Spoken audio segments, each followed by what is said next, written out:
બનાસકાંઠામાં highway authority સામે જ કોંક્રેટના ધારાસભ્યોએ કર્યા ધરણા, જ્યાં અહીંના ભલગામ ટોલ પ્લાઝા પર રોડ નહીં તો ટોલ નહીં એ સાથે વિરોધ નોંધવામાં આવ્યો। ખાડા અને બંધ સ્ટ્રીટ લાઇટની રજૂઆત છતાં કામ નથી થતા, તેને કારણે કર્યા આ ધરણા। સંકલન સમિતિની બેઠકમાં મુદ્દા ઉઠવા છતાં કામ ન થયું। ધારાસભ્ય અમૃતજી ઠાકોરની સાથે સ્થાનિકો પણ જોડાયા હતા।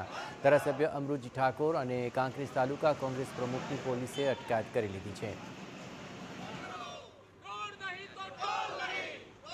જ્યારે નગરપાલિકામાં કહેવા જઈએ તો નગરપાલિકા એવું કહે છે કે નેશનલ હાઈવે ઓથોરિટીની જવાબદારી છે, અને નેશનલ હાઈવે પાસે જઈએ તો એવું કહે છે કે નગરપાલિકાની સફાઈની જવાબદારી નગરપાલિકાની છે। આમાં પ્રજાનો શું વાંક? પ્રજા વર્ષોથી, આ લગભગ 10 વર્ષથી આની આ સમસ્યા છે, અને એ ગટર તો જાણે ગંદકી કરવા માટે બનાવ્યું હોય ને એ સ્થિતિમાં ગટરમાં ક્યારેય પાણી જતું જોયું જ નથી અમે। કે તમે સર્વિસ રોડના ખાડા બોરી અને એને સારી રીતે પેચિંગ કરો।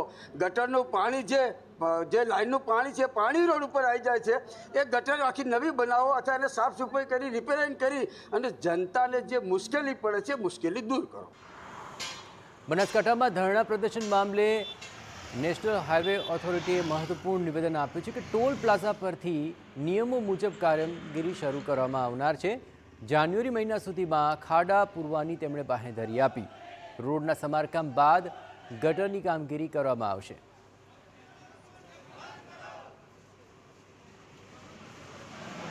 नेशनल हाईवे के जो गड्ढे वगैरह हैं उनको जल्दी से जल्दी रिपेयर कराया जाएगा।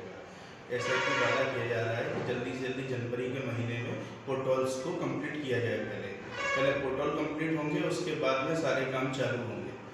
फिर उसके बाद जब पोर्टल ख़त्म हो जाएंगे तो सारी ड्रेनेज जो थरार सर्विस रोड की हैं उनको दोबारा से डिसमेंटल करके न्यू बनाया जाएगा।